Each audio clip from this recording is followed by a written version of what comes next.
adelantó que enviará una iniciativa de ley al Congreso para eliminar el outsourcing, al subrayar que esta práctica afecta a la hacienda pública y al desarrollo del país.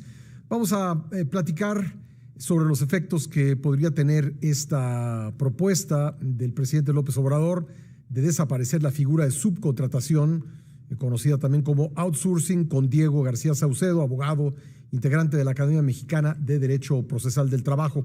¿Qué tal, abogado? ¿Cómo está? Hola, Pascal, muy buenos días. Muy contento de estar contigo y tu auditorio. Bueno, cuénteme, ¿qué efecto podría tener desaparecer la subcontratación?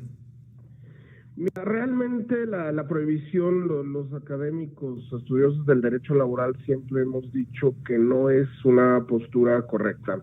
¿Por qué? Al final del día ya está regulada la figura del artículo 15A al 15D de la Ley Federal del Trabajo.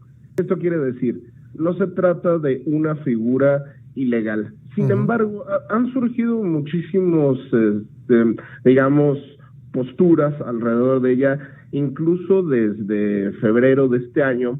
De hecho, nosotros tuvimos el gusto de asistir a las audiencias públicas que se dieron en el Senado, que hablaban de un dictamen que emitía la bancada de Morena, especialmente con el senador Gómez Urrutia.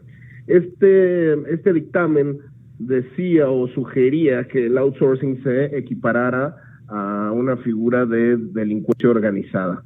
Obviamente esto nos hizo saltar a muchos académicos porque lo vemos de una manera ya muy, muy elevada. Sin embargo, se abrieron estas audiencias públicas.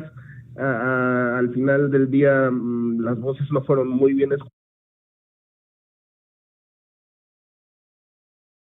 escuchadas, pero el dictamen fue frenado incluso por la misma bancada de Morena, sí, por el senador Ricardo Monreal, ¿no? Entonces, ¿por qué? Aquí hay matices que hay que considerar, que tal vez el Ejecutivo no está considerando al decir que va a enviar una iniciativa en ese sentido. No olvidemos que el mayor cliente del outsourcing en México es el gobierno. Entonces, eliminarlo por completo nos abre la puerta a más ilegalidades.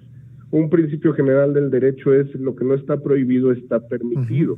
Entonces también la falta de regulación puede generar esas lagunas legales. A ver, déjame preguntarle esto. ¿Qué es lo que subcontrata el gobierno federal?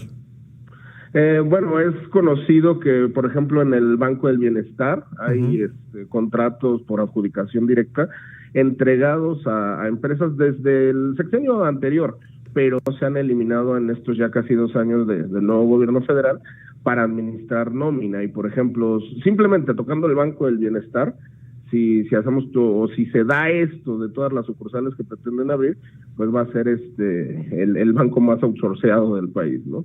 Entonces, sí existen contratos, está transparentado en ese sentido, pero bueno, otro ejemplo claro sería, por ejemplo, a principios de marzo de este año, fue cuando por fin, después de pues toda la vida, se adhiere a los trabajadores de limpieza en la Cámara de Diputados.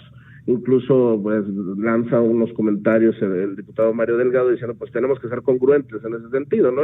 La Cámara de Diputados es una entidad que utiliza la figura del outsourcing, ¿cómo podemos legislar en ese sentido, no? Entonces, pues bueno, eliminarlo no es la solución, abriría la puerta nuevamente a la ilegalidad. Fue así como nacieron las empresas de outsourcing, ¿no? Cuando no era una figura regulada y se abusaba en ese sentido porque pues no está tipificada y entonces abre las puertas, insisto, a estas ilegalidades.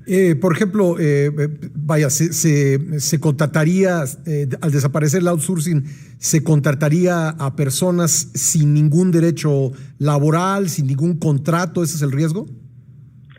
Podría ser el riesgo de que la figura se siguiera utilizando, pero de una manera incluso más abusiva, porque el outsourcing ya tiene muchísimos matices. Incluso yo te puedo decir que hay empresas de subcontratación que son totalmente legales. La regulación de la Ley Federal del Trabajo dice que lo que está prohibido es una subcotización y una menoscabo en los derechos de los trabajadores. Esto quiere decir, no está permitido la reducción de prestaciones ni la subcotización, que quiere decir dar de alta a los trabajadores con un salario inferior al que verdaderamente perciben. Sin embargo, si se hace esto y no se le reducen prestaciones, es una figura utilizada de manera correcta. Ahora bien, ¿qué hacen los outsourcings ilegales? Pues obviamente utilizan esquemas fiscales que permiten pagar menos impuestos, permiten aportar menos cuotas patronales al Instituto Mexicano del Seguro Social, y eso afecta al trabajador en sentidos de Infonavit, de prestaciones, de estas cuestiones.